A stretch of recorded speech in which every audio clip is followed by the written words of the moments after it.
Bonjour à toutes et à tous et bienvenue dans Fleurs d'Avocat. Je suis Lila-Louise Maréchaux et dans ce podcast, je vais à la rencontre des avocats bien dans leur robe. Aujourd'hui, mon invitée est maître Élise Fabigne, qui est avocate au barreau de Paris depuis 2010. Élise partage son activité entre le droit du tourisme et le droit social, et notamment les négociations de départ, et elle est associée, cofondatrice du jeune et très prometteur cabinet Alchemist Avocat. Élise Fabigne, c'est aussi une créatrice de LegalTech, donc on en parlera un petit peu. Et je remercie chaleureusement maître Julie Serrier de m'avoir recommandé Élise. Je voudrais aussi dire un grand merci à Mathie Marie, Florentine Manon, Frelon 1979, Amanilier, FDJDJF, Cécile PS, Constance D ou encore Arnaud CSTS d'avoir pris le temps de laisser un avis sur le podcast cette dernière semaine. Ça me touche énormément. Et bien évidemment, si vous n'avez pas encore pris le temps de laisser un avis sur le podcast et plein d'étoiles, eh bien, il n'est jamais trop tard pour le faire. Il vous suffit juste d'aller sur votre application podcast, de sélectionner Fleurs d'Avocat. Et normalement, si vous descendez, vous devriez voir un espace pour laisser des étoiles et un espace pour laisser un avis. Et pour moi, c'est hyper important. Je ne vous prends pas plus de temps aujourd'hui et vous laisse en compagnie d'Élise et moi pour cette discussion. Bonne écoute. Bonjour Élise Fabigne. Bonjour Lila-Louise. Merci d'être mon invitée sur Fleurs d'Avocat. Avec grand plaisir. Alors Élise, raconte-moi comment et pourquoi tu es devenue avocate. Eh bien, je ne sais plus trop parce que je pense que j'ai toujours voulu faire ça. Très très jeune, alors que je n'ai absolument aucun avocat dans ma famille. Mais alors j'ai une sœur, elle a 4 ans, elle voulait être pharmacienne.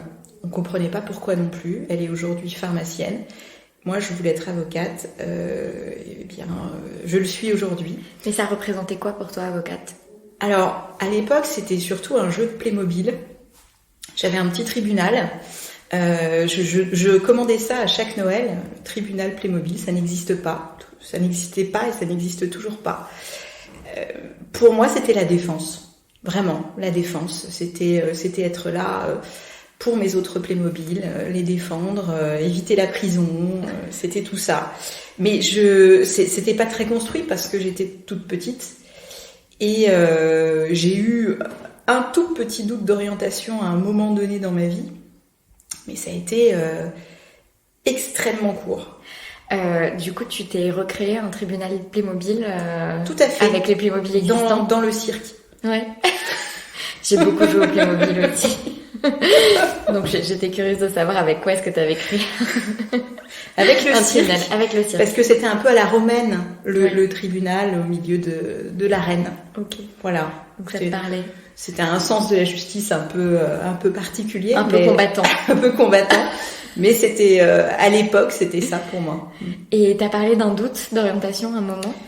Oui, mais beaucoup plus tard, puisque j'ai fait le conservatoire en parallèle de l'école, de mes études. J'étais en classe musicale. Tu jouais de quel instrument ? De la flûte et du violoncelle. Et je m'étais passionnée pour la mise en scène d'opéra. Et j'ai eu envie, à un moment donné, d'être metteur en scène d'opéra. Et j'y ai pensé au moment de passer mon dernier diplôme de conservatoire, etc. C'est quelque chose qui m'a travaillé. Mais le droit a repris le dessus, même si les études de droit m'ont beaucoup moins passionnée que mes études musicales. Et comment tu t'es accrochée alors ? C'était cette espèce de vocation. Je n'arrivais pas à m'imaginer autrement qu'avocate. C'est amusant cette histoire de mise en scène d'opéra. Oui. Après l'arène du cirque Playmobil.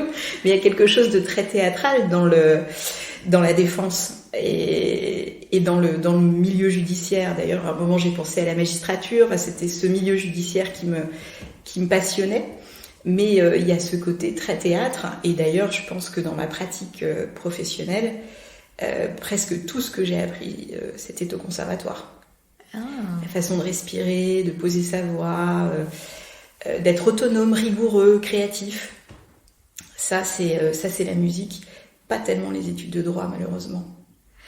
Et du coup, tu t'envisageais que avocate plaidante contentieux ?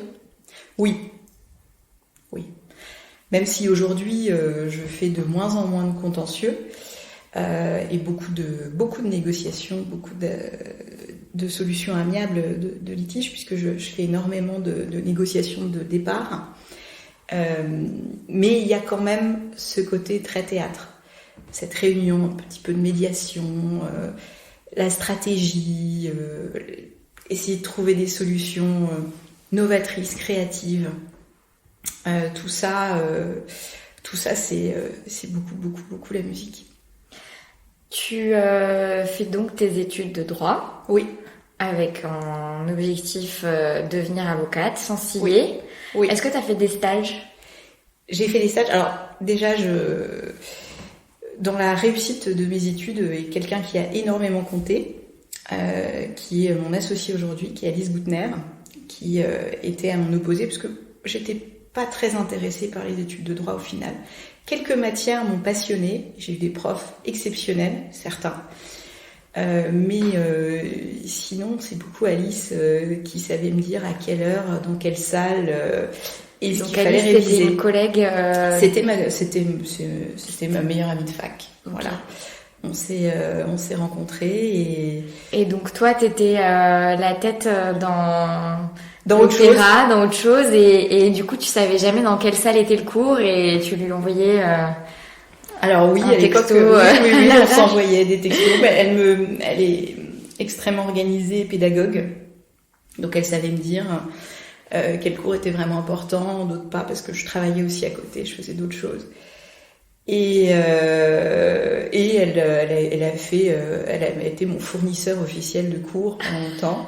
Et j'avais beaucoup de chance puisque c'était la grande major de promo qui écrivait extrêmement bien, qui était super organisée, qui me refilait ses cours. Donc c'était top. Donc je lui dois beaucoup sur ma réussite à la fac, parce que c'est vrai que j'ai toujours eu toutes mes années sans problème. Et c'est beaucoup grâce à elle. Vous travailliez ensemble ? Oui. Et on était déjà à l'époque très complémentaires. Ben c'est déjà ce que j'entends un petit peu, mais vous travaillez comment ensemble ? Alors, elle savait ce que le prof attendait. C'était fascinant. Elle était capable de deviner à l'avance, je dirais, 70% des sujets d'examen. Et elle était très très appliquée, elle lisait tous les commentaires de jurisprudence, etc. Et moi, je pense que je la distrayais pas mal. Et que je lui apportais peut-être ce petit grain de folie et de créativité et de remise en question sur certaines décisions. Parce qu'on est... Voilà, et c'est toujours un petit peu pareil aujourd'hui. Enfin, même si on fait des choses différentes au sein du cabinet, on a cette grande complémentarité, voilà, qui ne nous a pas quittés. Ça me fait penser à une amie de fac, Magali, qui n'écoute pas ce podcast, je pense, mais je lui enverrai peut-être cet épisode. Et on travaillait beaucoup ensemble aussi. C'était une fille hyper rigoureuse, hyper carrée, très forte en méthodologie, alors que moi j'étais nulle en méthodologie. Et en général, on s'appelait tout le temps. Et en fait, on était hyper complémentaires aussi sur ce qu'on arrivait à sortir des devoirs, parce que moi, je lui apportais un peu plus de... J'étais partie dans les tours, dans ma réflexion sur les sujets et tout. Puis elle avait hyper bien cadré son truc, donc on arrivait à faire un truc un peu... Elle m'aidait sur le plan et moi, je l'aidais un peu plus sur le contenu pour que ça sorte du cadre. Bref, ça me fait penser à ça. Mais Alice est allée assez loin, puisque même pendant que je préparais le barreau et après, j'ai même habité chez ses parents, à une rue de chez elle. Voilà. Donc, elle fait très bien la cuisine, donc elle me nourrissait pendant le barreau. Elle était en thèse. Voilà, donc on a construit un peu notre binôme et nos parcours comme ça. Est-ce que vous trichiez encore ensemble en examen ? Non, parce que... Vous êtes pas allé jusque-là ? Non, on n'est pas allé jusque-là. Alice ne tricherait jamais. Moi, j'aurais pu, mais Non, puis on n'a pas eu besoin, on était extrêmement bien préparés. Bon, je pense qu'elle avait de temps en temps quelques sueurs froides pour moi parce qu'elle savait que je révisais toute la nuit le dernier cours que j'avais pas eu le temps de faire parce que je faisais autre chose. Donc c'était ouais. Non, on s'est bien amusé. En tout cas. C'est donc une différence entre Maëlle et moi parce que nous on a pas mal collaboré pendant nos partiels. Ah oui, d'accord. Je pense qu'il y a prescription, mais en fait c'est pas tellement qu'on se donnait des réponses et tout, c'est plus qu'on réfléchissait un peu ensemble sur notre feuille de brouillon. On était tellement habitués à travailler ensemble pour nos TD qu'on voyait pas pourquoi est-ce que ça devait s'arrêter en partiel. Bref. Et donc elle a fait une thèse, toi tu passes le barreau. Est-ce que t'avais des stages? Oui, j'ai fait des stages. C'était pas forcément une réussite pour tous. Qu'est-ce qui s'est passé en stage? Alors, déjà, j'ai quand même j'ai mon stage final. On va commencer par celui-ci. Stage final, donc j'en ai fait 2 de stage final. J'ai fait un premier pendant 3 mois. J'étais dans un cabinet très particulier avec des comportements pas très déontologiques et surtout qui s'attendaient à ce que les stagiaires fassent le ménage pour 50 € le vendredi soir. Je suis assez vite partie. J'ai été chez une consoeur qui faisait du droit du travail. C'est là que j'ai découvert le droit du travail parce qu'à la base j'ai fait du droit public et j'ai adoré cette matière. Mais cette consoeur... Alors cette consoeur, ce stage s'est globalement bien passé, mais je travaillais comme une esclave. Donc, c'est-à-dire de 8h du matin à minuit. Dimanche et jours fériés inclus, j'avais énormément de travail. Alors, en même temps, j'apprenais beaucoup et ça me passionnait. J'ai toujours été quelqu'un de beaucoup plus pratique qu'universitaire. Donc, le fait de pratiquer le droit du travail, c'était une grande chance pour moi.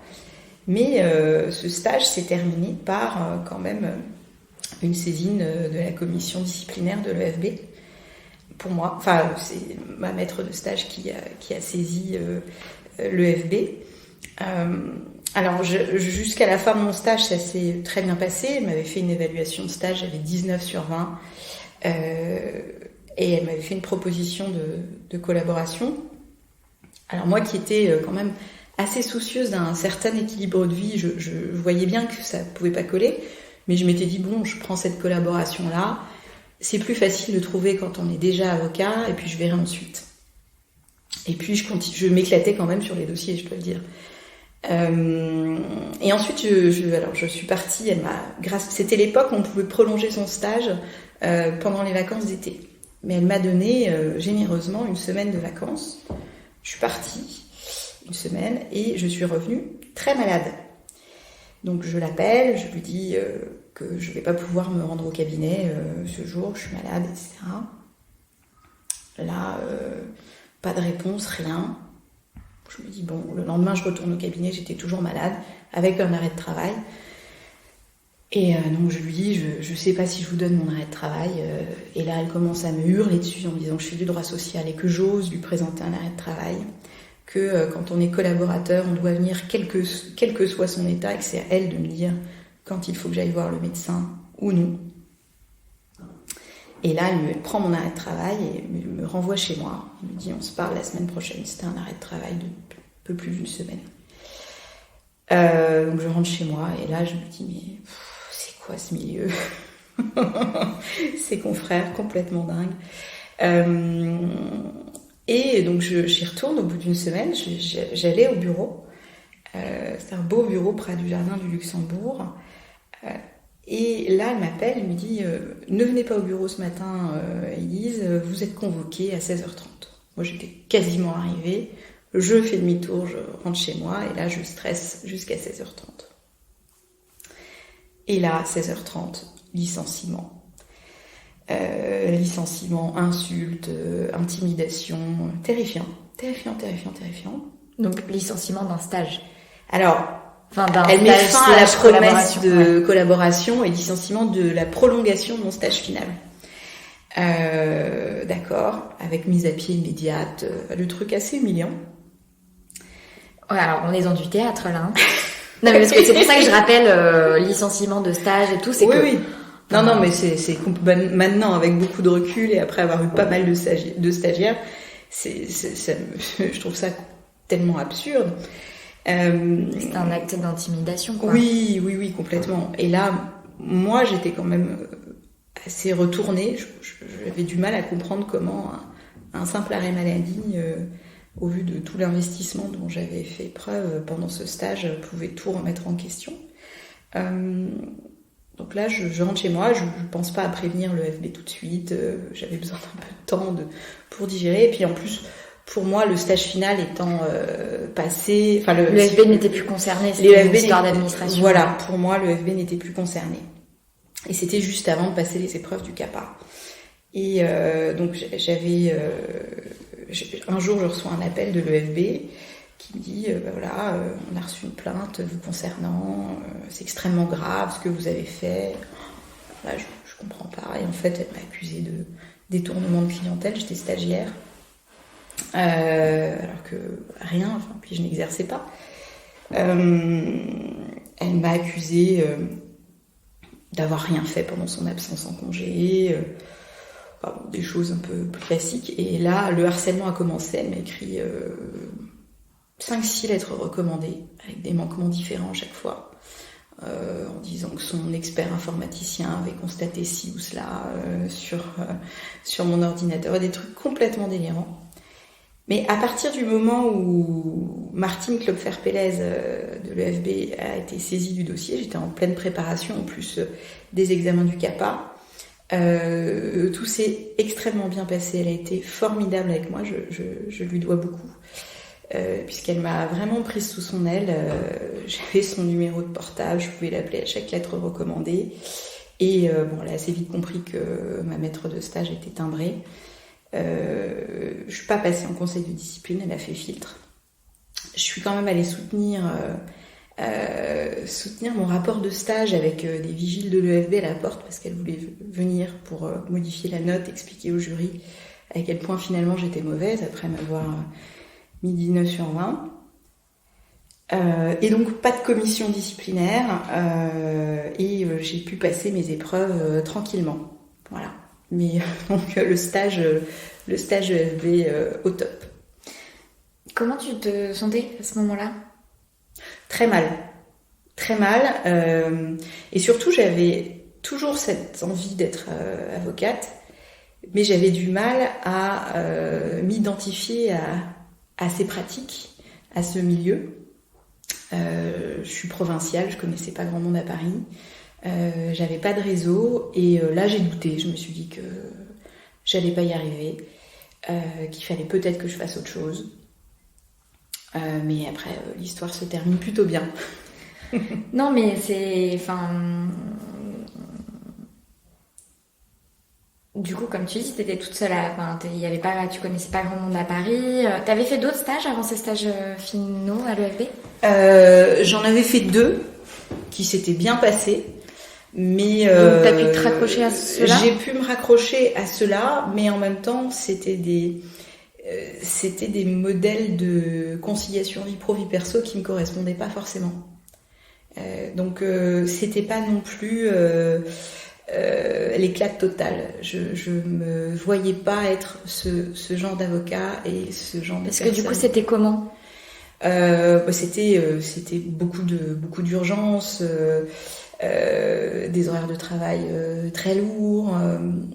Et c'est vrai que je suis très à cheval dans le cabinet aujourd'hui sur la conciliation vie privée, vie pro, et sur le fait d'avoir des horaires compatibles avec une vie épanouissante à côté de son travail, parce que je pense que c'est absolument nécessaire pour être de bons avocats, d'avoir du temps pour réfléchir, pour faire autre chose, pour évacuer la pression aussi, parce qu'on fait un métier qui est intrinsèquement stressant.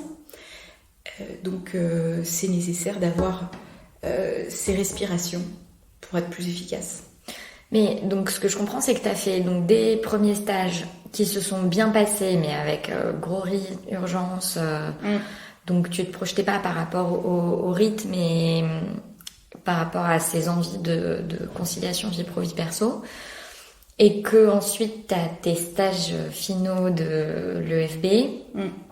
Terrifiant. Avec voilà, terrifiant l'un et l'autre, sachant que le deuxième, petite structure, mais où la conciliation vie pro vie perso n'est pas mieux finalement, où tu kiffes les dossiers, mais à part ça, rien.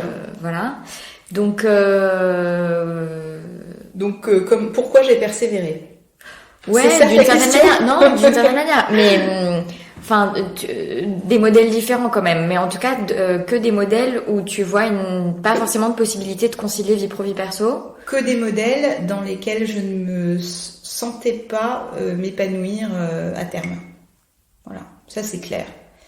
Mais j'ai eu la chance ensuite d'avoir une collaboration extrêmement heureuse. Ouais, oui. Donc tu passes ton CAPA dans la tourmente avec ces histoires de... Oui, terrible CAPA. Et là, j'ai même plus vraiment envie de postuler à des offres de collaboration, parce que j'ai plus la foi en cette vocation. Et c'est encore une fois Alice qui m'a un peu corrigé CV, lettres de motivation, puis qui les envoyait pour moi aussi. Et donc je me suis retrouvée, un jour on m'a appelé, on m'a dit, c'était Alice et un autre ami, et deux autres amis, Tanguy et Meg qui sont des confrères, qui envoyaient des CV, lettres de motivation sauvages pour moi, parce que moi je voulais plus faire ça. Et donc quand même, là, à ce stade, tu voulais plus faire ça. Je savais plus, ça m'avait fatiguée, je trouvais que les confrères étaient des cons, donc je me suis dit... Et tu faisais quoi pendant ce temps-là ? Alors, pendant ce temps-là, je travaille. J'ai passé. Il y a eu un laps de temps assez court, parce que finalement, j'étais embauchée en collab juste avant de passer la déonto. Donc, j'ai eu 1 mois de flottement. Donc, j'étais plutôt en réflexion, mais je passais des entretiens pour bosser dans l'accès au droit, par exemple, ce genre de choses en parallèle. Et puis, j'avais quand même ces quelques entretiens de collaboration. Trouvés par tes potes. Trouvés par mes potes. Non, j'ai une copine à laquelle je pense, peut-être que je fasse ça pour elle. Je me vois tout à fait être ce genre de personne tout à fait intrusive. C'est ça. Mais j'avais besoin de cette intrusion. Et donc, je vais passer, un jour, on m'appelle. Et c'est Thierry Domas, en fait, qui m'appelle, qui est devenu mon patron ensuite et mon associé. Et donc Thierry m'appelle, me dit oui, bonjour, je vous appelle pour à la suite de l'envoi de votre CV, lettre de motivation, est-ce que vous pouvez venir à un entretien, telle date ? Je savais pas du tout ce que c'était comme cabinet. Je savais pas pourquoi c'était, j'avais aucune idée. Donc j'y vais, mais vraiment en touriste. Et en plus, je regardais sur internet, il n'y avait aucune visibilité du cabinet, donc j'arrivais pas à voir quel genre de cabinet c'était, combien ils étaient, pourquoi, etc. Je retrouve pas l'offre, bref. Bazar. Et donc je vais au rendez-vous. C'était au 29 avenue Georges Mandel, voilà, très bel immeuble. Dans le 16e arrondissement. Dans le 16e arrondissement de Paris. Les belles avenues, près du Trocadéro. C'est ça, je me suis un peu perdue pour y aller, bref. J'arrive et je sais pas, ça sentait le bonheur. J'ai une super bonne impression en arrivant dans le cabinet. Et donc j'attends. Mais j'y croyais pas tellement parce que je me sentais à l'ouest et je m'étais pas du tout préparée à cet entretien puisque je ne savais pas de quoi il allait s'agir. Ils ont beaucoup spammé mes confrères amis. Et donc je me retrouve en entretien donc avec trois avocats. L'entretien se passe très bien. Je comprends au cours de l'entretien ce qu'ils font et ce qu'ils attendraient de moi si je devenais leur collaboratrice. Et là, la question est votre stage final. Comment ça s'est passé ? Eh bien, pas très bien. Donc je leur ai raconté. Oui. Je leur ai raconté et ils m'ont embauchée. Voilà. Et je suis devenue leur collaboratrice. Et ça a donné lieu à une discussion lors de cet entretien, ce stage final qui s'est mal passé. Je suppose que tu as dû dire que... Est-ce que par exemple, tu as mentionné le fait que tu espérais pouvoir mieux concilier, avoir plus de temps pour toi, pouvoir mieux concilier vie pro, vie perso ou non, pas à ce stade ? Non, pas à ce stade. Pas à ce stade. Mais j'ai senti que j'allais être bien dans ce cabinet. C'était une évidence. Et j'ai effectivement eu une collaboration très heureuse là-bas. J'ai beaucoup appris. Droit du travail ? Droit du travail, droit de la sécurité sociale essentiellement. Une clientèle de particuliers, d'entreprise ? Les deux, vraiment les deux. Beaucoup d'audience. Une ambiance très familiale. C'était un cocon. Ce cabinet. D'ailleurs, j'en suis partie, mais c'est aussi ce que j'essaye de reproduire ici. Vraiment, et puis une solidarité entre les avocats du cabinet que j'ai trouvé incroyable.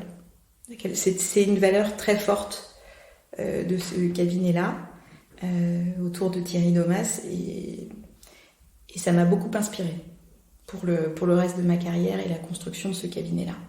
Ça a duré combien de temps, cette collaboration ? Eh bien, 4 ans. Et puis, ils m'ont associée. Ils m'ont associée au bout de 4 ans, quand j'étais enceinte de mon premier enfant. Donc, plutôt pas mal. Ouais. Plutôt pas mal. Et j'ai réussi à faire entrer Alice dans ce cabinet. Alice... Est-ce que tu leur as dit à un moment que c'était pas toi qui avais envoyé la lettre de Je ne sais pas, ils vont peut-être le découvrir en écoutant le podcast. Je ne sais plus si je leur ai dit, parce que c'est vieux. Mais bon, ils savaient que je n'avais pas vraiment préparé l'entretien, et je m'attendais pas non plus à tant de tolérance quand je leur ai expliqué que j'allais peut-être passer en disciplinaire. Voilà. Au moment de mon CAPA. Et je sais que je les ai amusés parce que juste la veille, j'ai passé un entretien d'embauche chez un confrère pour une collab. J'étais en pantalon. Il m'expliquait que les avocates devaient être en jupe. Voilà. On est en quelle année ? Eh ben, j'ai 10 ans de barre, donc c'était il y a 11 ans. Voilà. D'accord, en 2009, quoi. C'est 2008, ça. les avocats doivent être en jupe. Mon Dieu. Donc tu fais rentrer cette amie, chère. Alors oui. Alors Alice, elle a fait sa thèse en droit public. Donc rien à voir avec le droit du travail. Elle est dans un cabinet assez prestigieux en droit public depuis des années en tant que juriste. Et là, elle a un deuxième enfant, et là, bam, c'est le drame au sein de son cabinet, ça se passe pas super bien. Et donc elle se retrouve, parce qu'elle devait faire son stage final là-bas, elle se retrouve sans stage final. Avec 2 enfants en bas âge. Bref, et là je trouve une combine pour qu'elle soit embauchée par un de mes confrères amis de Strasbourg, qui a un cabinet de droit public, mais dans mes locaux à Paris. Parce que je sais très bien que si je veux faire embaucher Alice, parce que ça a toujours été mon objectif, j'ai su très tôt que c'était avec Alice que je ferais quelque chose. Alors c'était pas gagné parce qu'elle voulait pas vraiment être avocate, elle, pour le coup. Et je me dis, super opportunité, je la mets dans les locaux, en stage avec cet ami confrère de Strasbourg. Les associés du cabinet vont se familiariser, voir qu'elle est là, etc. Et je vais réussir à la faire embaucher. C'était un plan secret ou t'en avais parlé avec elle ? Alors, elle me connaît tellement bien que je ne peux pas avoir de plan secret pour elle. C'était pas hyper subtil. C'était très secret pour mes associés, évidemment. Enfin, mes associés qui étaient à l'époque mes patrons. Et Alice, elle avait très bien compris. Elle me disait, mais non, mais Élise, moi je fais du droit public, je fais du droit du travail. C'était ma prochaine question. Je suis docteur, voilà, donc ça n'a aucun sens. Tu délires, voilà. Mais j'ai donc dû beaucoup draguer Alice.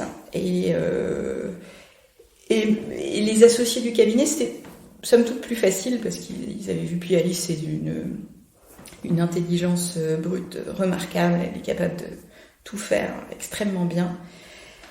Donc voilà, il n'y avait pas trop de sujets. Et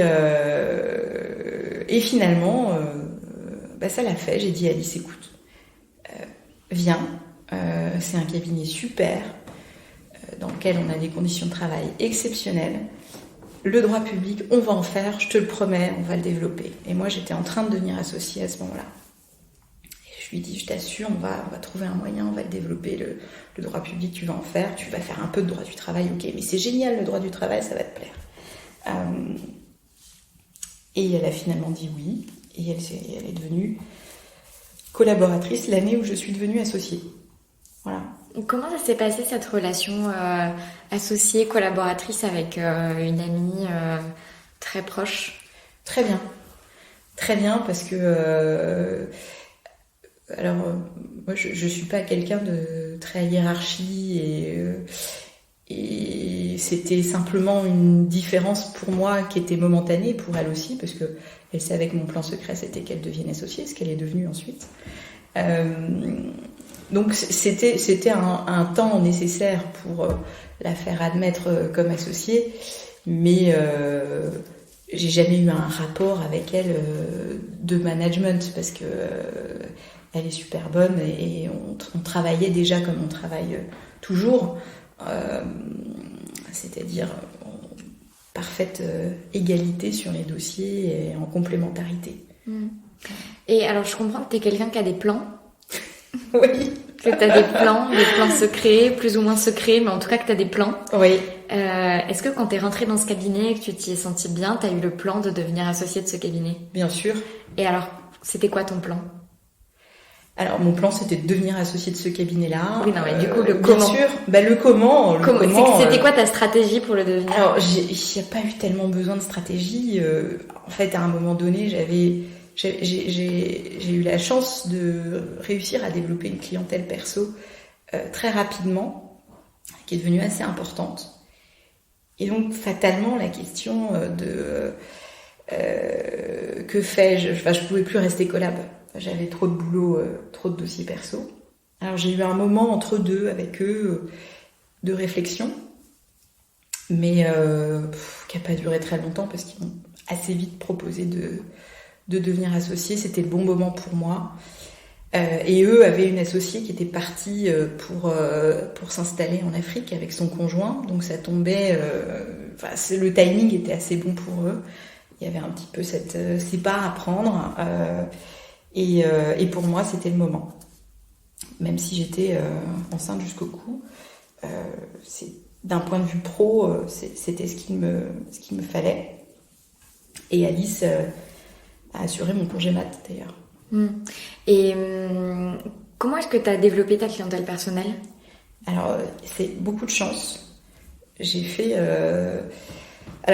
j'ai développé une clientèle en tourisme, beaucoup. Et donc, là, c'est là que Alice a pu développer aussi une grosse partie de droit public. Mais alors, comment ça, en tourisme? Alors, à la base, mon père est dans le tourisme. Il est directeur d'un réseau régional d'offices de tourisme. Et donc, j'ai toujours été son conseil gratuit pendant toutes mes années de fac. Je le suis toujours, d'ailleurs. Et ça m'a amené, il y avait beaucoup de questions de principe. Ça, ce sont des dossiers que je préfère. Donc, on a eu des procès sur... les contrats de directeurs d'office de tourisme qui étaient associatifs et qui passaient de droit public et qui se voyaient proposer des CDD avec des périodes d'essai, qui se faisaient virer pendant les CDD. Il y a eu des questions de est-ce qu'un office de tourisme, des questions assez vraiment de droit à la limite entre le droit privé et le droit public. Et c'était passionnant. Est-ce qu'un office de tourisme peut commercialiser, comment, etc., etc. Donc, j'ai beaucoup travaillé sur ces questions de doctrine. On a gagné quelques beaux procès sur ces sujets-là. Et alors, c'était quelque chose qui était à la base plutôt bénévole, parce que c'est le milieu associatif, etc. Et je sais pas, à chaque fois que j'ai pu aider quelqu'un, j'ai eu en retour de très belles opportunités professionnelles et de clientèle. Je saurais pas l'expliquer autrement. Donc il y a eu cette espèce de chemin qui fait que tu aides ton père ou des gens du réseau de ton Voilà, père, c'est ça. bénévolement ou quasi C'est ça. bénévolement sur des problématiques de droit du tourisme, et ils t'ont envoyé des clients. Ils m'ont envoyé des clients. Et c'était quel genre de clientèle? Des offices de tourisme. J'ai eu beaucoup de directeurs aussi d'associations qui se faisaient virer, qui étaient donc là, un peu plutôt du droit collaborateurs. social. Voilà, plutôt droit social, mais avec une Dans le dimension de secteur droit du tourisme. public aussi, puisqu'il y avait ce passage d'association droit privé à EPIC droit public. Donc il y avait ça. Après, clientèle de droit social, c'est le réseau un peu amical. Et puis j'ai aussi eu la chance d'avoir des confrères de cabinets employeurs qui étaient mes adversaires, qui m'ont envoyé des dossiers salariés. Donc c'était super de me sentir reconnue par mes adversaires. Donc en fait, des adversaires dans le secteur du tourisme? Non, pas dans le secteur du tourisme, en social. En social, Oui. qui t'envoient des clients? Oui, mais toujours. Ouais. Toujours. Ouais, c'est... Parce que des clients qui peuvent pas prendre parce qu'ils sont conflictés? C'est ça. Ouais. C'est ça. Donc j'en ai pas mal. Et j'ai la chance d'avoir un certain nombre de confrères qui me font confiance. Et donc ça s'est construit un peu comme ça.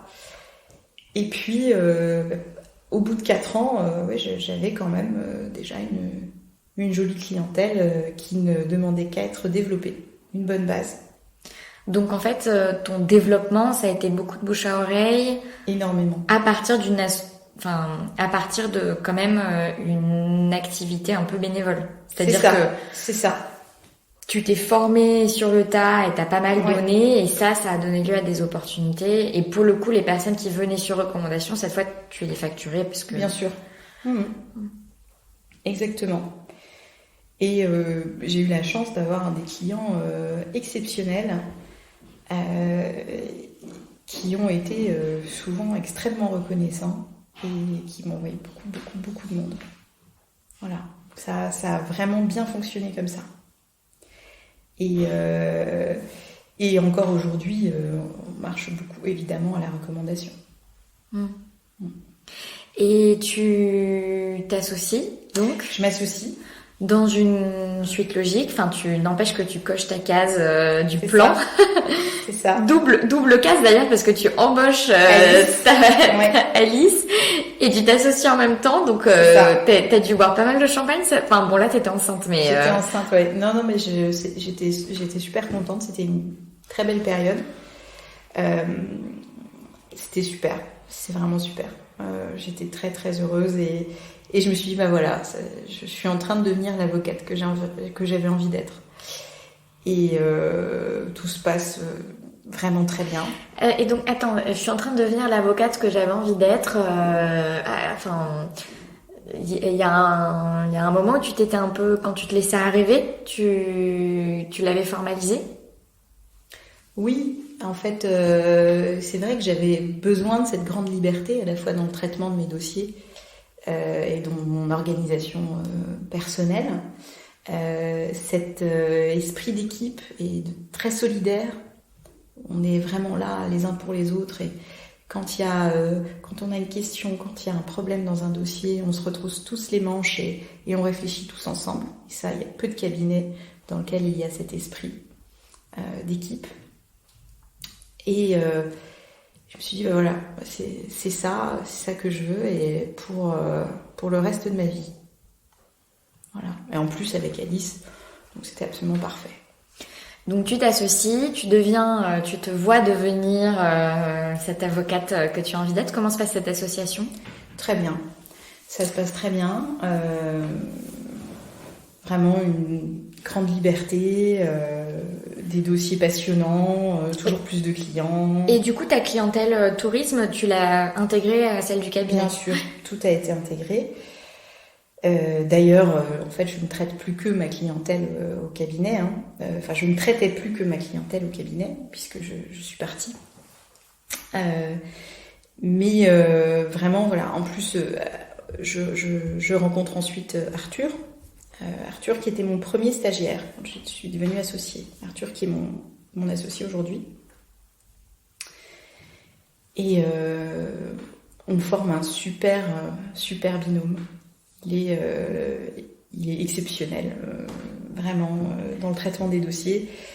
Personne ne voulait l'embaucher, Arthur, au cabinet. Ça a été mon caprice d'associé, mon premier caprice d'associé. Alors pourquoi personne ne voulait le recruter et pourquoi est-ce que toi t'as fait un caprice? Alors, c'était pas un caprice parce que j'avais raison, hein. Mais ils l'ont vécu comme ça et je pense que c'est une des seules fois où j'ai été en désaccord avec Alice, d'ailleurs. Qui se retrouve aujourd'hui associée avec lui. Bref. Non, mais la morale de l'histoire, c'est que j'ai souvent raison quand même. Mais alors Arthur, il avait pas du tout le profil. Moi, je cherchais quelqu'un pour. Non, à la base, c'était pas moi qui cherchais quelqu'un, mais c'est moi qui faisais les entretiens. On cherchait quelqu'un pour travailler pour Thierry Domas en beaux commerciaux. Donc quelqu'un de plutôt civiliste, etc. Thierry était débordé. Je me suis occupée de faire passer les premiers entretiens avec Emmanuel Veller, qui était collaborateur de BDD Avocat.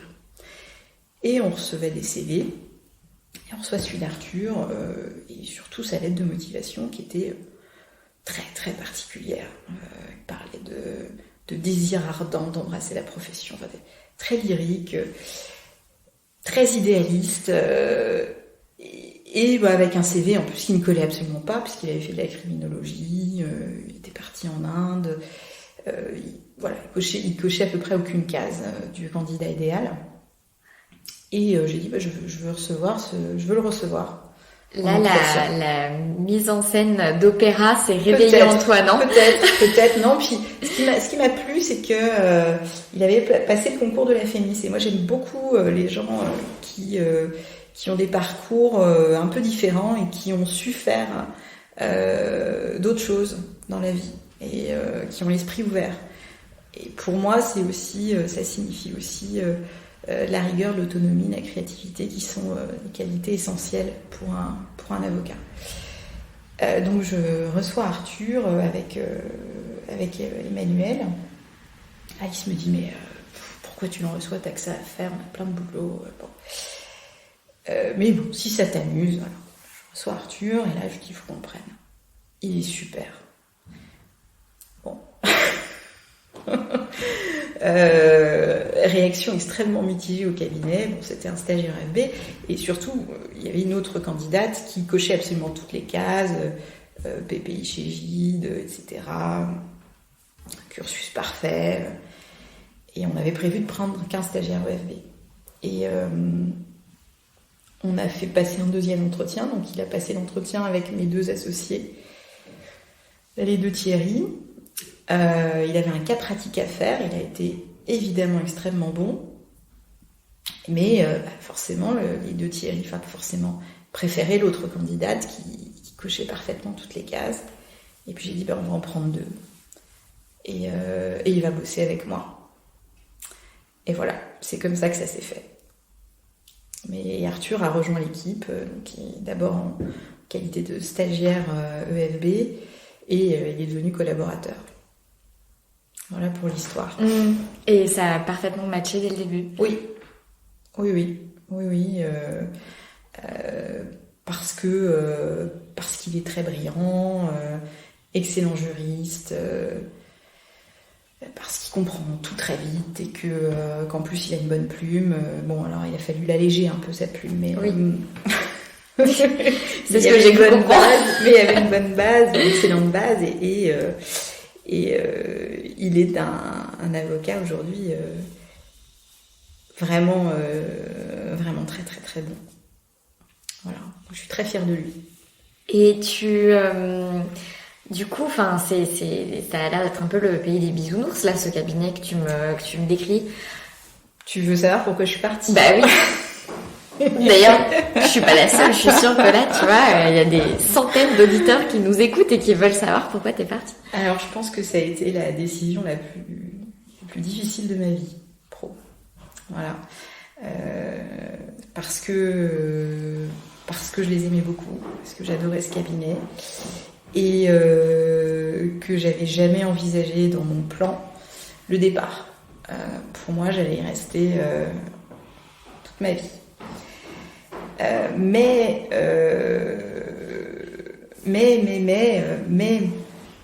pas mal de projets innovants. On a créé une Legal Tech pour les offices de tourisme, justement, parce qu'on en avait de plus en plus. J'avais aussi envie de m'associer avec Arthur, qui était collaborateur et qui n'était pas le premier arrivé, donc ça n'aurait pas été possible de l'associer à ce moment-là. Mes deux associés pensaient beaucoup à la transmission de leur cabinet. Il y en avait un qui faisait des beaux commerciaux et l'autre du droit social, dont on s'occupait aussi en partie. Mais du coup, ça ne collait pas. Nous, on était dans une logique de développement et de croissance. Alors, eux aussi, mais il y avait quand même un écart d'âge qui faisait que forcément, pour eux, la capitalisation était importante. Et j'ai senti aussi à un moment que si je voulais vraiment avoir le cabinet que je voulais et faire ce que je voulais, il fallait quitter le nid. Mais pour moi, ça a été vraiment quitter le nid. Hein. C'était dur.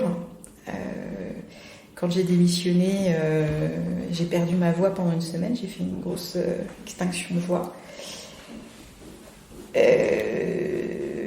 C'était dur. C'était très dur. Après, je suis très heureuse aujourd'hui de l'avoir fait parce que je pense que c'était le moment où il fallait que je crée un cabinet sur le modèle qui me correspondait parfaitement avec Alice et Arthur.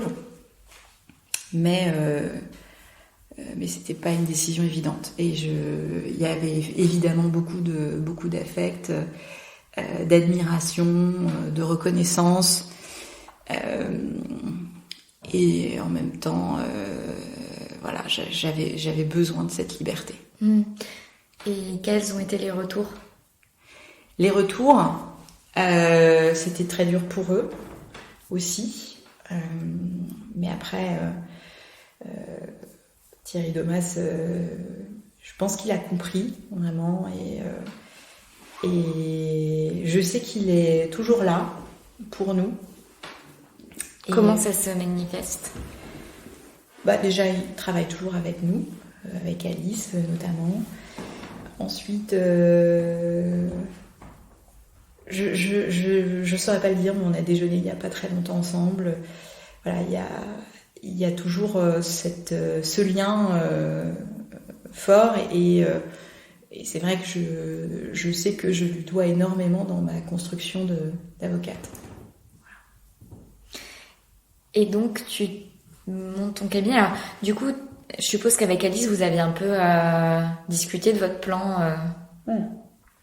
Alors, c'est quand même une décision qui n'a pas été préméditée, qui est arrivée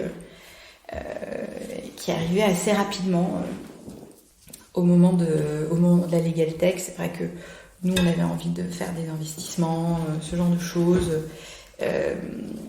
On voulait impliquer Arthur dans ce développement-là. Donc oui, on en a discuté. On a aussi choisi de créer un cabinet sur un modèle un petit peu différent, tout en conservant cet esprit familial et très cocon de notre ancien cabinet. Mais on a décidé, parce qu'on travaillait tous essentiellement pour ma clientèle, mais on a décidé de créer un cabinet où on était à parts égales, en partant du principe que tous les fruits de ce développement commun seraient à partager en trois. J'avais pas envie d'être majoritaire. Je voulais qu'on ait chacun une part de décision équivalente. Donc on a fait ça. Et puis on a pu s'amuser beaucoup sur la création. Enfin, ça a été dur, hein. Ça a été dur parce que lancer un cabinet, c'est pas rien. Il y a des tas de trucs à faire. Et puis quand on passe je sors de la machine à laver, j'ai démissionné de mon cabinet que j'adorais, faut tout recommencer, créer un truc nouveau. C'est une phase de transition qui est complexe. Mais on regrette pas. On a eu beaucoup de chance que on dépasse toutes nos attentes en termes de chiffre d'affaires, que nos clients nous ont fait vraiment confiance, que ça marche bien. La seule difficulté pour nous, c'est le recrutement. Donc, postulez, s'il vous plaît, jeunes avocats, ou moins jeunes avocats d'ailleurs. Mais voilà, aujourd'hui, on est heureux dans nos pratiques. On a des rythmes de vie plutôt sympathiques. On a la chance de pouvoir choisir nos dossiers, nos clients. Donc, il y a des dossiers que tu prends pas? Ouais. Que vous prenez pas? Oui. Alors, quel type de dossier? Alors, surtout, moi, je fais beaucoup de... Alors, on a la partie droit du tourisme. Alors, on a créé cette Legal Tech pour Office de tourisme de France, avec 1200 structures sur la plateforme. Donc, alors, vas-y, parle-nous de cette Legal Tech. Alors, cette Legal Tech... Je pensais te faire parler de cette Legal Tech après. Mais voilà, pourquoi structurer une interview quand on peut tout déstructurer? Oui. Non, mais cette Legal Tech, en fait, grosso modo, j'avais de plus en plus d'offices de tourisme comme clients du cabinet. Et je me suis dit, mais il y a tellement de trucs qui se recoupent, je passe un temps fou en traitement de questions que j'ai pu déjà traiter. Faudrait optimiser, pouvoir baisser les coûts, parce que ce sont aussi des structures qui n'ont pas forcément beaucoup d'argent et de budget avocat. Donc je me suis dit, il faudrait mutualiser un certain nombre de choses, avoir un outil qui nous permette une organisation vraiment meilleure, et de façon à nous concentrer sur les vraies questions de droit à forte valeur ajoutée. Voilà. Et donc cette idée chemine dans ma tête, mais au départ, je pensais le faire pour moi, pour mon cabinet. Et j'en parle avec un de mes premiers clients, un de mes clients qui m'a fait confiance quand j'étais toute jeune avocate, qui s'appelle Jean-Luc Boulin, qui est directeur du réseau des offices de tourisme de Nouvelle-Aquitaine. Il me dit, mais c'est génial, c'est une super idée, c'est un truc à monter vraiment, etc., etc. Et à ce moment-là, donc il y a une fédération nationale des offices de tourisme de France qui existe, mais qui a un autre cabinet d'avocats. Alors, j'ai souvent travaillé un peu avec eux, mais ils sont un autre cabinet, ils ont une organisation à eux. Et je sais que le juridique, c'est un élément important pour le national. Et à la tête de cette fédération vient d'arriver quelqu'un que je connais bien, du réseau. Et je me dis, je peux pas monter un truc comme ça sans lui en parler. Alors, certains m'ont dit, mais non, faut pas que tu lui en parles, il va te piquer l'idée, il va le faire avec ses avocats. Alors moi, je fais vraiment confiance. Et j'avais toute confiance en lui. Donc, je le vois et je lui dis, voilà, écoute... j'ai une idée et je vais le faire. J'en ai besoin parce qu'on a de plus en plus d'offices, etc. Je lui dis, mais c'est une idée géniale et on va le faire ensemble et pour la fédération. Voilà, j'ai gagné un gros client et j'ai pu créer un super outil dont on est très fiers et qui m'a donné envie d'en créer plein d'autres, mais ça c'est une autre histoire. Et on a mis ce pied-là dans la tech. Alors on a beaucoup travaillé pour l'élaboration de cet outil. Et c'est vrai que c'est une façon de faire autre chose, de s'ouvrir intellectuellement, de réfléchir autrement. Et j'ai adoré ce travail de conception de... Du coup, il consiste en quoi cet outil ? Alors en fait, c'est une plateforme réservée aux membres de la Fédération nationale. Donc tous les gens qui cotisent à la Fédération nationale peuvent y avoir accès. Alors il y a évidemment un moteur de recherche qu'on alimente au fur et à mesure, et il y a une petite intelligence artificielle qui détermine si la question posée est une question simple, auquel cas elle est prise en charge par la fédération, ou si c'est une question complexe et qu'elle amène un devis. Et on propose aussi à travers cet outil de souscrire des forfaits avec notre cabinet. Et il y a un outil de gestion du temps, une boîte de réception assez optimisée. On a tout son historique, on voit où en est l'avocat dans le traitement de sa question et de son dossier. Donc c'est plutôt pas mal. Donc en fait, c'est beaucoup de cabinets dématérialisés d'une certaine manière, avec un petit apport d'intelligence artificielle, enfin d'aspect plus legal tech. C'est ça. Ok. C'est ça, exactement. Et du coup, tu disais que ça t'avait donné plein d'idées ? Oui, toujours. Est-ce que tu t'es dit, tiens, je pourrais peut-être répliquer ce que j'ai fait pour les offices du tourisme dans un autre domaine que je traite, ou est-ce que c'est des idées qui sont complètement différentes ? Alors, des idées qui sont plutôt différentes, parce que refaire la même chose, ça m'amuse moins en fait, que de créer un truc nouveau. Après, si on peut la refaire, cette legal tech, parce que elle s'adapterait à plein d'autres domaines, mais dans le droit du tourisme. Parce que nous, si on a pu proposer cet outil-là, c'est aussi parce qu'on connaît parfaitement le secteur des offices de tourisme et qu'on avait, à l'époque, je pense, entre 100 et 150 clients offices de tourisme. On avait une bonne vision, on comprenait bien leurs besoins et ça facilite la création, évidemment. Je pense que j'aurais du mal à créer le même outil pour une fédération du bâtiment parce que j'y connais rien. C'est important d'être imprégné du milieu quand même. Pour créer une legal tech. Mais là, j'ai très envie d'en créer de créer un outil digital sur la prévention des risques psychosociaux pour les entreprises. Et j'ai envie, ça c'est un grand rêve, mais de décloisonner la profession d'avocat. J'ai envie de créer cet outil avec des coachs, avec des médecins, des psychiatres, des psychologues, avec plusieurs corps de métier pour pouvoir proposer une protection vraiment efficace aux entreprises et aux salariés. Mais ça, du coup, c'est un outil qui est applicable à ton autre pan d'activité, qui est plus le droit social. Et sachant que, comme tu le disais, en droit social, tu fais surtout les négociations de départ. J'ai quelques entreprises aussi. Mais il faut que je partage les valeurs des entreprises, sinon je prends pas. Ouais. Et donc, on revient là-dessus en termes du choix des dossiers, parce que c'était là c'était là la question. Donc, ton choix des dossiers, c'est en social. Ok. Ouais, c'est beaucoup en social. Alors déjà parce que négocier un départ, alors moi j'adore ça parce que tu entres dans la vie de quelqu'un au moment où il va se transformer. Un moment de sa carrière qui est difficile, et tu vois vraiment la mue en fait en cours de dossier. La négociation, c'est souvent très dur. Tu interviens, enfin moi j'interviens pas mal en amont de des dossiers, parce que souvent les gens sont en souffrance, en burn-out, en dépression réactionnelle. Donc je fais aussi pas mal de droit de la Sécu.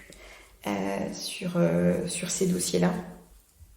Donc il est important de constituer le dossier, de le travailler, de faire en sorte d'avoir des billes pour ensuite aller au précontentieux pour forcer une issue amiable.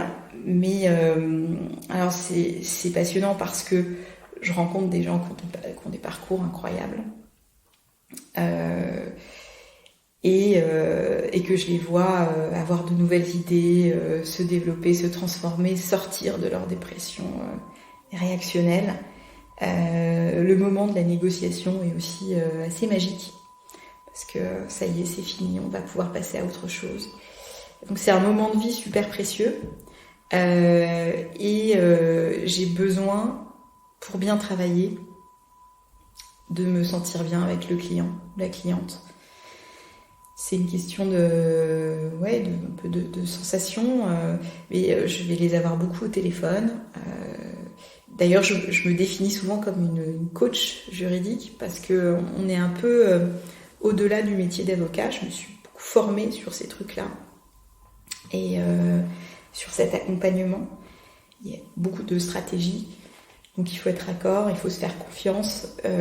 Et je leur dis voilà, réfléchissez, le choix d'un avocat pour ce moment de vie-là, c'est très très intuitu personnel, mais c'est pareil de mon côté.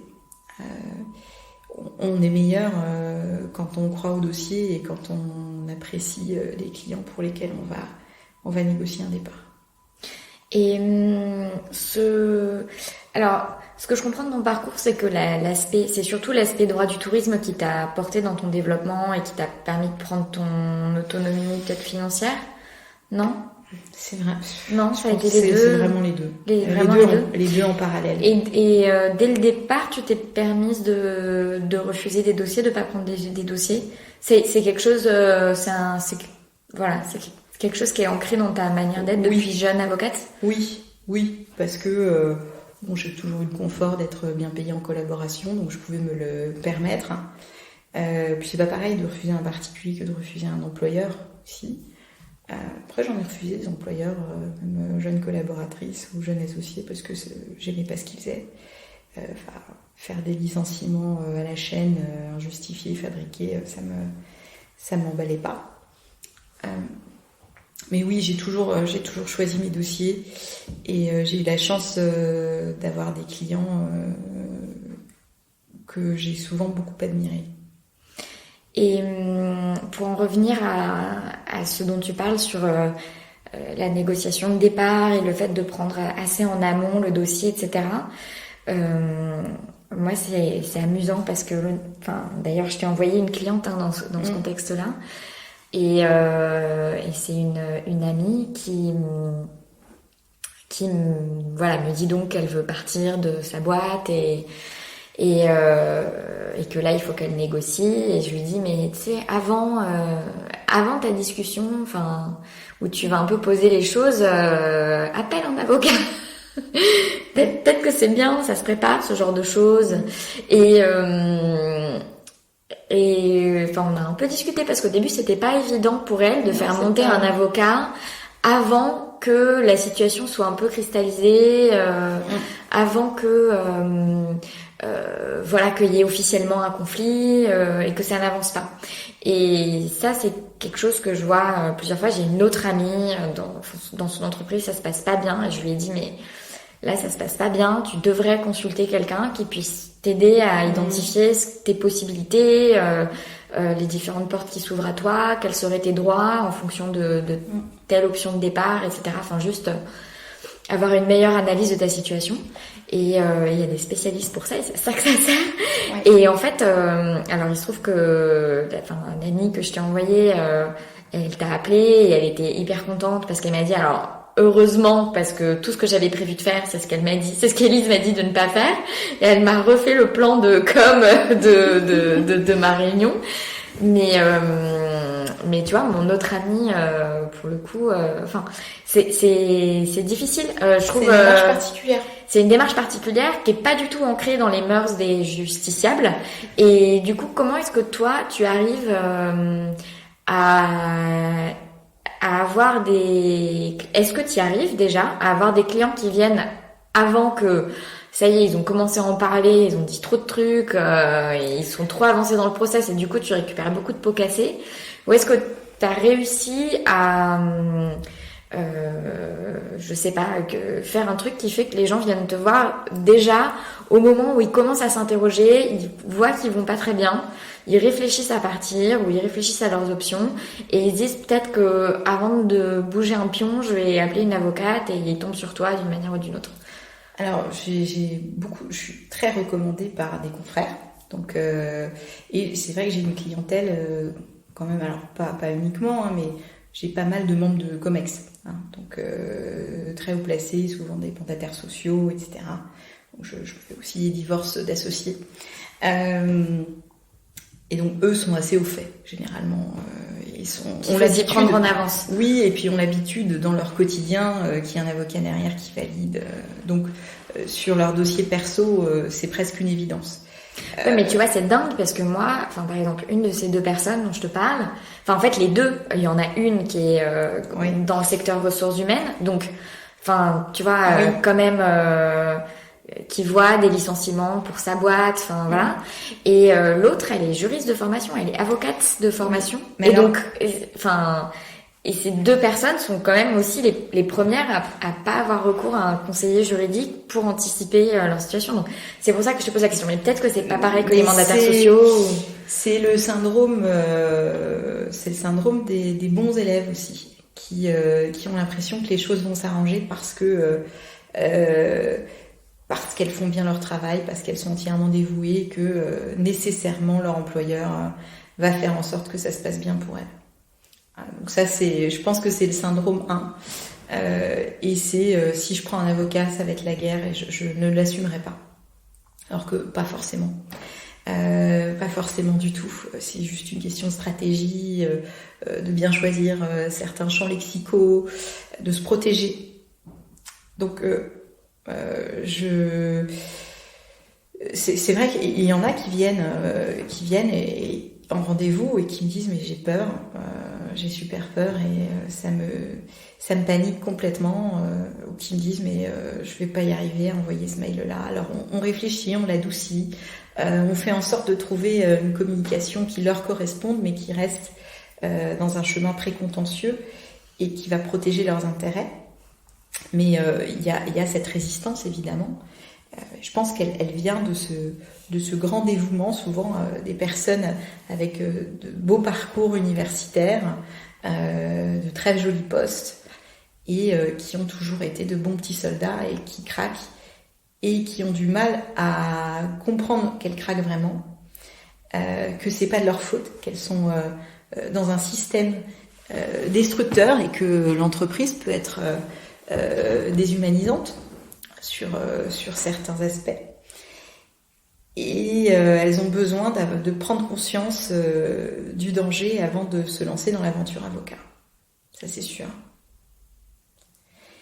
Mais c'est vrai je pense qu'il y a beaucoup de monde qui aurait besoin de prendre un avocat un peu en amont dès que les difficultés commencent à se faire sentir. Alors après, j'ai aussi beaucoup de coachs, de psychologues, de psychiatres qui me recommandent quand justement il y a une prise de conscience de son état et de son mal-être, qui disent là il faudrait peut-être aller voir quelqu'un qui va vous aider sur le plan juridique, parce que sinon vous n'allez pas vous en sortir.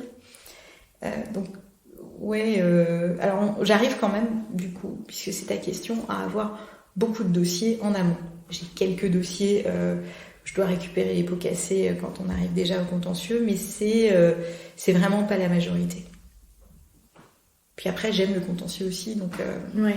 Mais du coup, ça, tu penses que c'est grâce à ton réseau de coachs, de psychiatres, de psychologues qui t'envoient des dossiers et du coup qui voient les personnes au moment où... Et c'est beaucoup de bouche à oreille aussi. Ouais. Quand tu as aidé quelqu'un à partir... il connaît un peu la mécanique, il sait quelle aide tu as été dans le dossier et ce que ça a pu lui apporter. Et donc généralement, moi je dis toujours qu'un client content, c'est 5 clients qui arrivent. Et c'est le cas. Hein. Et l'effet, au fur et à mesure des années, le bouche à oreille est devenu tellement puissant que c'est vrai qu'on arrive à avoir beaucoup de dossiers de ce type-là. Mmh. Parce que souvent on se confie à un ami, etc. Et c'est un peu tabou, on n'en parle pas forcément de ce qu'on a vécu, mais on commence à s'ouvrir quand on sent qu'on peut se comprendre et qu'on peut avoir vécu la même chose. D'accord. Et donc ton activité ici chez Alchemist, alors t'as dit finalement que la réflexion s'était faite assez rapidement parce que il y a eu ce projet de Legal Tech, vous l'avez monté, je suppose que le truc est un peu parti en chantier, et là vous vous êtes dit ok, on peut pas être partout, et c'est ça. Donc vous avez fondé Alchemist. Et le nom? Alors le nom Alchemist, c'est un mot inventé. Ça évoque la recherche de la solution idéale, presque magique. Parce que il y a l'aspect Legal Tech. On a apporté une solution un peu différente à notre client, la Fédération des offices de tourisme de France, puisqu'ils sont quand même passés d'un délai de traitement de questions pour leurs adhérents qui était de 28 jours en moyenne à 3 jours grâce à notre système. Et puis dans mes négociations, il y a toujours quelque chose de pas très juridique qui émerge. Et du coup, on trouvait que ça nous correspondait bien. Après, on a vraiment galéré sur le choix du nom. Choisir le prénom d'un enfant à 2, c'est déjà un casse-tête. Alors, le nom d'un cabinet d'avocats à 3, c'est l'enfer. Voilà. Mais on est finalement tombé d'accord. Alors, ça ne plaît pas à Arthur.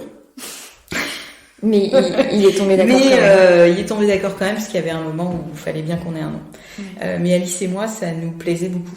Pourquoi ça lui plaît pas, Arthur? Pas de raison. Il trouve ça pas terrible, un peu ésotérique peut-être.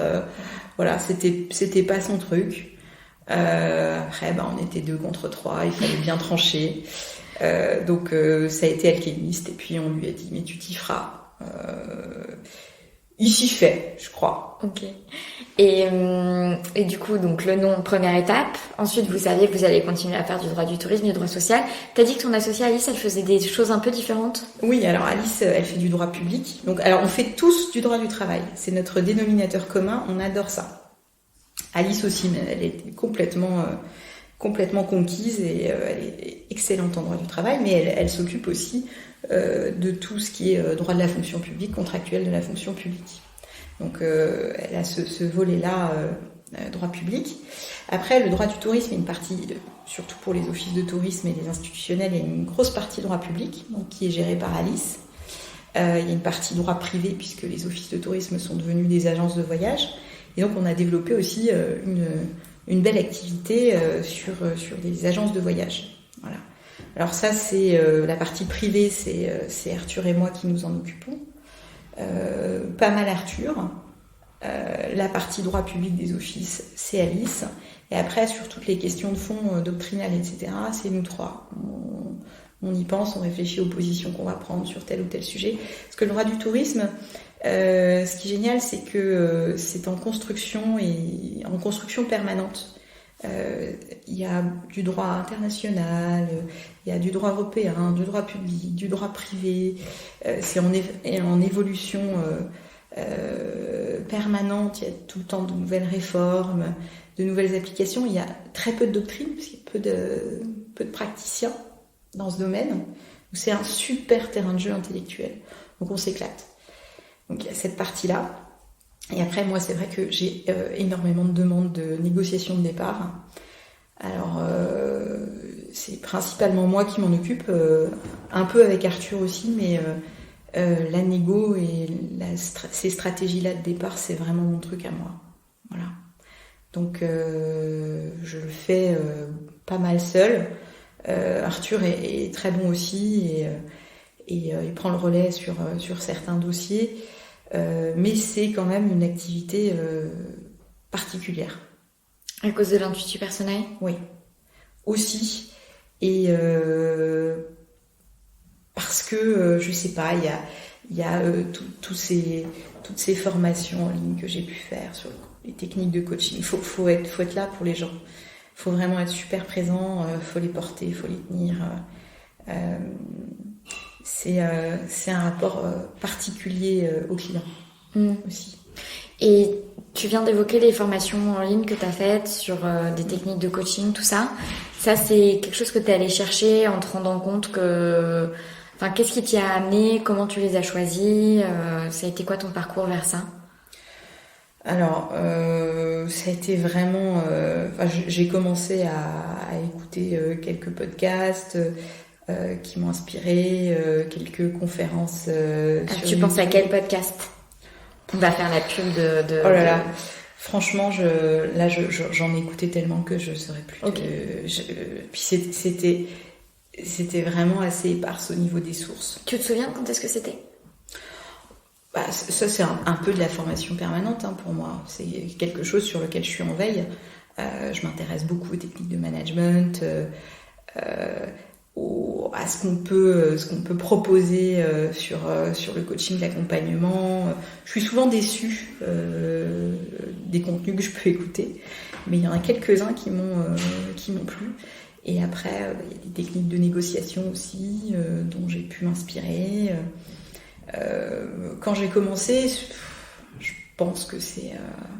je saurais pas le dater. C'est vraiment quand j'ai eu de plus en plus de dossiers de négociation de départ. Voilà. Je me suis vraiment intéressée à ce sujet et particulièrement à la prévention des risques psychosociaux et dont je me sers beaucoup dans mes dossiers de négociation de départ. Voilà. Et les projets ? Les projets... Alors, je précise que tu es enceinte. Oui, oui, donc les projets... Donc, il y a déjà un projet... Voilà, il y a un projet bébé pour courant janvier. Un deuxième enfant. C'est déjà pas mal pour 2020, pour commencer 2020. Après, c'est de continuer Alchemist tel qu'on a commencé à le construire. Le développer, c'est vrai que là, on fait une première année exceptionnelle. On est super heureux et on remercie nos clients qui ont été incroyables, qui nous ont suivis, soutenus et qui nous envoient toujours plus de monde, qui nous recommandent, qui nous écrivent des gentils mots sur Google ou sur nos LinkedIn, etc. C'est super chouette. Après, moi, j'ai envie de monter cette plateforme de prévention des risques psychosociaux. Donc, je suis en train de réfléchir un petit peu à mes interlocuteurs sur le sujet, à qui je pourrais mettre dans le projet. Après, c'est toujours de développer Alchemist, mais notre vrai sujet, c'est le recrutement. C'est le recrutement, et là, on a vraiment besoin de trouver des avocats qui nous correspondent, qui ont envie de bosser avec nous. Alors, on a eu la chance d'avoir un petit peu de pub, notamment le classement GQ. Puis là, je vais être dans un autre classement aussi. Et j'imaginais que ça allait nous apporter plus de visibilité sur le recrutement. Mais c'est vrai que les jeunes avocats, notamment en droit social, vont plutôt vers les gros cabinets. Alors nous, on s'est plutôt aligné niveau rémunération. On a des conditions de travail, je pense, très agréables. Mais c'est dur de trouver des avocats qui ont aussi cette fibre entrepreneuriale, parce qu'on a commencé à faire aussi un petit peu des infographies, on essaye d'être sur des sujets comme un peu originaux, et donc on aimerait bien continuer dans cette voie-là, mais on a besoin de temps et on a besoin de pouvoir embaucher rapidement. Alors là, on va accueillir des stagiaires, et j'espère qu'ils vont être super et qu'on pourra les prendre en collaboration. Mais voilà, j'aimerais beaucoup réussir à bien recruter. Bon, le message est passé. Merci Fleur d'Avocat pour... Moi, j'avais mis sur LinkedIn. T'as posté une annonce que j'avais mis sur LinkedIn. J'adorerais vous rejoindre. Et tu avais dit, mais bien. Et j'avais dit, faut pas me dire ça parce que... J'aime trop ce que je fais avec plein d'avocats. Ça va être compliqué de faire les deux. Nous, on est au taquet dès que quelqu'un me dit, peut-être que... Là, j'ai une copine DRH et je lui dis tu connaîtrais pas quelqu'un, elle me dit peut-être moi. Ah oui, viens. Super, elle me dit non, non. Bon, non, le recrutement, c'est un peu le nerf de la guerre quand on est un petit cabinet. Voilà, et c'est vrai qu'on a un niveau d'exigence assez élevé, parce que on est un petit cabinet, on marche essentiellement au bouche à oreille et à la recommandation, donc tout doit être nickel et on doit être excellent sur chaque dossier. Donc c'est aussi une certaine pression, mais dans la bienveillance, la solidarité et avec bien sûr la formation à laquelle je suis très attachée pour nos stagiaires et nos collaborateurs. Quelle est ta source d'inspiration actuelle ? Ah non, attends. C'est quoi cette histoire de classement de GQ ? GQ, alors je ne connaissais pas. C'est les gens les plus influents, les 30 avocats les plus puissants de France. Ouais.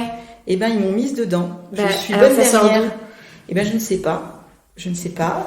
En fait, ils m'ont appelé en me disant on n'a pas eu votre dossier de presse pour le classement. Mais je ne sais pas qui vous êtes. Je ne sais pas ce que c'est que cette histoire. Et on aimerait vous mettre dans le classement. Bon. Et sur le coup, j'avais plein de boulot. Il leur fallait le dossier pendant 2 jours, évidemment. Le dossier de presse, moi, pas fait, jamais fait. Et donc, c'était un jeudi soir, je crois. Et je dis à Alice et Arthur, sur le ton de la blague, j'ai eu un coup de fil marrant. Puis on m'a demandé qui était mon attaché de presse, donc ça les amuse. Et puis là, ils me disent, mais attends, faut le faire le dossier, là, faut l'envoyer, c'est incroyable. Et je dis, on sait, ouais. Donc on a tapé dossier de presse dans Google et on a travaillé tard ce soir-là pour sortir quelque chose de potable. Et après, on n'a pas eu trop de nouvelles. GQ après m'a recontacté pour ma photo, pour la maquette. Donc là, je me suis dit, tiens. Puis ils m'ont rappelé pour me poser quelques questions. Puis c'est piégeux, les questions de journalistes. Bon, bref. J'espère que mes questions sont moins piégeuses que les questions. Non, c'est cool tes questions. Et après, j'ai été dessus. Et en fait, je l'ai su parce que mon téléphone s'est mis à sonner frénétiquement toutes les 2 minutes. Je n'avais pas vu le classement en ligne, je n'avais pas surveillé, je ne savais pas tellement quand il sortait. Et mon téléphone s'est mis à sonner non-stop. Et j'étais dans le classement des 30 avocats les plus puissants de France. Voilà, alors, fait très plaisir à mes grands-mères et à mes parents. Et en plus, mais c'est dans le nu. Tu comprends pourquoi? Enfin, non, mais je veux dire, je ne veux absolument pas remettre en question ni ta compétence, ni ton parcours et tout, mais non. Non. Après, bon, je suis très contente parce que c'est dans le numéro où Brad Pitt est en couverture et il est très très beau. Donc ça fait tout de suite. Est-ce que t'as écrit à Brad Pitt du coup pour lui dire j'ai le grand plaisir de partager le même numéro de magazine avec vous. Non, j'ai pas osé. Maybe we should have a drink sometime. Yes, of course, with Brad. Non, alors j'ai eu le prix de l'innovation du village de la Legal Tech, prix d'innovation de la relation client, prix du public. J'ai pas eu le prix du jury, j'étais d'ailleurs un petit peu vexée. Parce que je suis assez mauvaise joueuse, je dois le dire. Mais après, je ne sais pas vraiment d'où ça vient. J'ai pas mal de clients un peu stars, dont j'ai pu des gros chefs d'entreprise, etc. Mais bon, ça reste assez confidentiel, mais peut-être que l'un d'eux a parlé de moi, je ne sais pas. Je n'en sais rien. C'est récurrent quand même dans ta vie, enfin, c'est au moins la 2e fois finalement. Alors la première fois c'était tes potes, ouais, mais pour ta collaboration. Oui. Mais tu te retrouves un peu appelé pour un entretien d'embauche et puis pour un dossier de presse, pour un classement. C'est plutôt sympa. C'est plutôt cool, mais je suis assez douée pour le bonheur et la chance. Ouais. Vraiment. Beaucoup de chance dans la vie de façon générale. C'est pas c'est un Ginkgo, non? Oui, c'est ça. C'est pas un porte-bonheur ou... Si. Je sais pas d'où je sors cette culture générale là tout de suite sur la feuille de Ginkgo. Sur la feuille de Ginkgo. Non, parce que tu vois, c'est un cadeau de ma sœur. Donc elle m'a offert ce magnifique bracelet. Donc elle est pharmacienne, donc pour elle les plantes très important, la signification, etc. Et donc c'est un porte-bonheur et je l'ai eu juste avant la création d'Alchemist. Voilà, c'était le cadeau de Noël juste avant la création d'Alchemist. Je vois pas de piléa dans ton bureau, mais non. Je crois que les piléas aussi ça porte bonheur. Ouais. Voilà, ouais, mais après, vous voulez savoir sur les plantes porte-bonheur avec les fleurs d'avocat, je commence à développer une expertise. Voilà. Non, pourquoi pas. Donc non, c'est vrai que je le mets beaucoup et parce qu'il est très beau. Mais peut-être qu'une superstition va naître de ce bracelet. Peut-être. Et puis comme tu vas me poser une question pénible sur quelles sont mes sources d'inspiration en ce moment. J'Exactement, j'ai spoilé cette question. Et alors, je pourrais dire peut-être que c'est... Tu triches. J'aimerais bien spoiler ma question. J'ai 3 questions chiantes dans mon podcast et là je viens de me la faire spoiler. Non mais cela dit, tu réponds à ta guise à cette question qui est celle de l'inspiration. Je t'en prie, vas-y, la parole est à toi. Sur l'inspiration, franchement c'est une question qui est difficile parce que j'ai 1000 sources d'inspiration. Mais je dirais quand même mes clients. Parce qu'il y en a beaucoup qui m'étonnent par leur courage, leur parcours, leur intelligence, leur combativité, et puis de voir toute cette capacité à rebondir, à se recréer, à devenir professionnellement quelqu'un d'autre, puisque je vois beaucoup de reconversions. Et c'est vrai que j'ai la chance d'avoir développé des relations personnelles avec pas mal de mes clients d'ailleurs. Donc il y en a un qui travaille un peu, qui nous a beaucoup aidé sur le site internet. Une qui était DIRCOM d'une grosse boîte, qui a d'ailleurs travaillé ensuite pour un de mes anciens clients. Enfin, c'est un peu un cercle vertueux. J'en ai mis en couple aussi.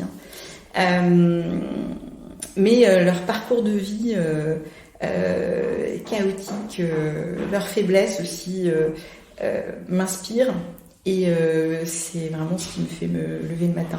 Voilà. Et quelle est ta dernière joie ? Ma dernière joie, c'est une super négo tout à l'heure. Explosion de joie. Et alors ma tradition, c'est de boire du champagne. En ce moment, c'est pas possible. J'ai hâte de pouvoir reboire du champagne. C'est ma petite tradition. Est-ce que on va faire comme les jours fériés en Espagne, tu sais? Oui. Tu calcules le nombre de négos que t'as pas fêté au champagne et ensuite tu pourras rattraper. C'est ça. Mais pour ma première grossesse, j'avais eu 9 super bonnes bouteilles, 9 bouteilles que j'avais eu de 9 mois que j'avais pas pu. Et je trouvais que c'était le meilleur cadeau de naissance jamais eu. Voilà. Et qu'est-ce que tu portes sous ta robe ? Sous ma robe, ça dépend des jours. Souvent un pantalon pour embêter le confrère qui m'a fait passer l'entretien d'embauche. Juste par esprit de contradiction. Juste par esprit de contradiction. Ça en dit long. C'est, voilà. Ouais, je dirais ça. Après, on m'a déjà demandé si je plaidais nue sous ma robe. Arrête. Si. C'est vrai qui t'a posé cette question. Si. Eh ben, un client bizarre. En début de carrière. Oh là là. Voilà. Et qu'est-ce que t'as fait de ce client ? Eh ben, j'ai quand même gagné son dossier, mais c'était un particulier, donc après... Du coup, tu l'as plaidé nu pour le... Non, j'avais déjà ma robe et j'étais déjà habillée. Je tiens à le préciser. Mais j'aurais pu pour m'amuser. Voilà. Non, mais après, sous sa robe, faut... alors, moi, je trouve que la robe permet vraiment d'entrer dans le personnage et donne une force et une liberté dans la plaidoirie. Enfin, c'est pas du tout pareil de plaider sans robe. Ça a pu m'arriver dans certains cas, des consignations ou autres. J'adore mettre la robe. Quelque chose qui donne des super pouvoirs. Merci beaucoup, Élise. Mais de rien.